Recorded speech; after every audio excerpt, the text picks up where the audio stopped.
Salut, bienvenue dans Jeu de puissance. On va parler du Wild du Minnesota.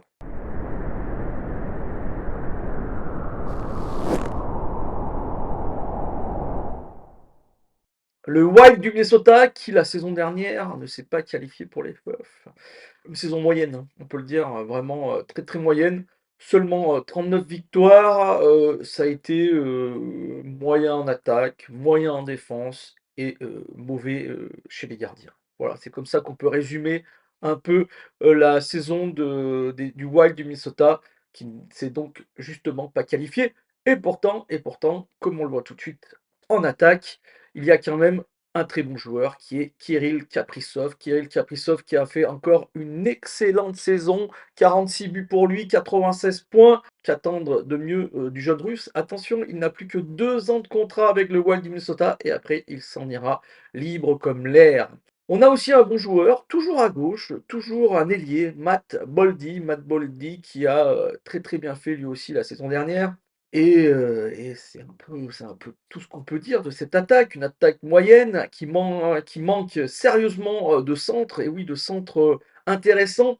On attend énormément de Marco Rossi, mais, là aussi Marco Rossi, manque de régularité pour ce jeune joueur, et donc, ça va être, c'est compliqué de le mettre au centre de ce premier trio avec Mazzuccarello. Mazzuccarello qui commence, lui aussi à avoir, la roue du temps qui tourne, 37 ans pour Mats Zuccarello, le meilleur Norvégien de tous les temps.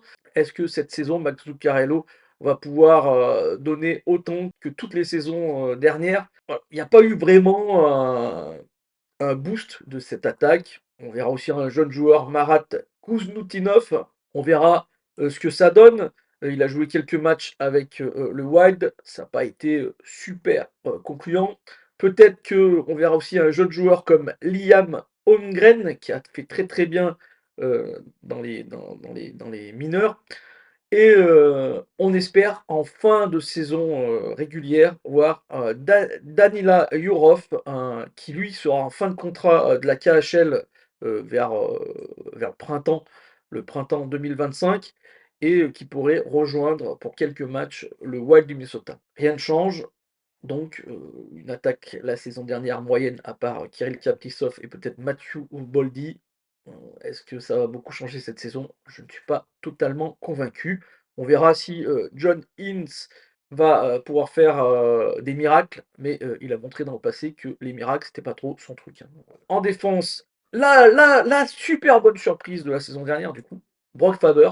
Brock Faber qui a été, 2e du trophée Calder, des meilleurs rookies. Brock Faber qui a été vraiment une bonne pioche. Les Kings de Los Angeles doivent s'en mordre un peu les doigts. Ça a été, ils l'ont récupéré dans l'échange, avec, Kevin Fiala. Brock Faber qui, va être un des meilleurs défenseurs de la ligue dans les prochaines années. Donc c'est vraiment une très, très bonne pioche, du côté du Wild du Minnesota. Si, Jared Spurgeon, est en santé et n'est pas blessé toute la saison comme il l'a été, ça a été vraiment un coup, très dur pour le Wild et c'est pour ça qu'ils ont fait une année, à mon avis, moyenne. Ça pourrait être très, très, positif pour cette défense qui reste une défense solide. Il faut dire que, le Wild Minnesota nous a habitués à avoir des défenses solides, donc là, pareil, ça reste une défense solide. Jonas Brodin, Jared Spurgeon, Brock Faber, 3 joueurs, du top 4 qui sont, vraiment très, très bons. Mais il faut croiser les doigts pour que, Jared Spurgeon reste en santé et on regardera avec, intérêt la saison de Brock Faber, qui a fait une très, très belle saison la saison dernière. C'est sa deuxième année et on sait que la deuxième année, c'est toujours un peu plus difficile pour les jeunes joueurs. On verra si c'est le cas pour ce jeune défenseur. La défense, c'est un peu mieux à mon avis que l'attaque, mais ça reste, là aussi une défense qui manque un peu de profondeur. Et on parle enfin, des gardiens, les gardiens, qui avaient fait une très, très bonne saison, le même duo 2022-2023.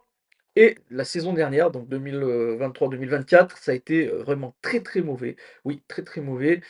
Est-ce que Philippe Gustafsson, qui avait montré pourtant, de belles choses il y a 2 ans, va, se relever?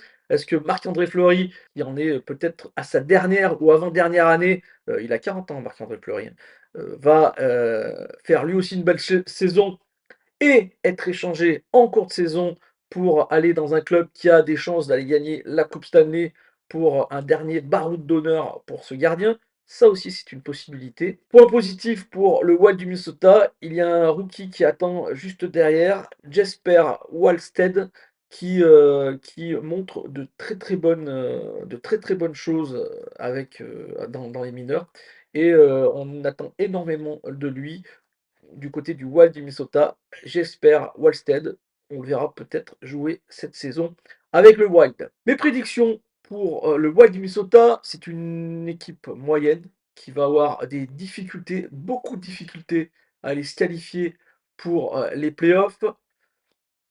En plus, dans une division centrale très, très compétitive avec d'excellentes équipes, des équipes qui se sont renforcées. Même les Blackhawks de Chicago, à mon avis, peuvent, dépasser le Wild du Minnesota et je pense donc qu'ils vont finir à la 5e place de cette division centrale, donc je ne les vois absolument pas se qualifier, pour les playoffs cette saison.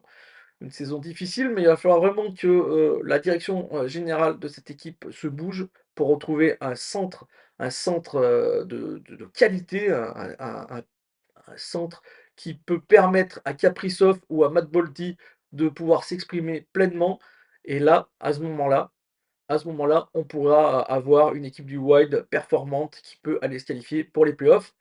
L'avantage, c'est que, ils vont bientôt la saison prochaine se débarrasser d'argent, qui est lourd dans le cap salarial. Ils avaient racheté 2 contrats, celui de Zach Parise et de, Ryan Suter, ce qui leur coûte, quand même pas mal d'argent dans le cap salarial. C'est-à-dire qu'ils vont avoir de l'espace pour pouvoir peut-être payer un agent libre, qui va, pouvoir justement régler ce problème. Voilà, j'espère que cette vidéo vous a plu. C'est le cas, n'hésitez pas à me faire un petit like, un petit commentaire, ça fait toujours plaisir, à la partager surtout et demain, on parle du Canadien de Montréal. Allez, ciao!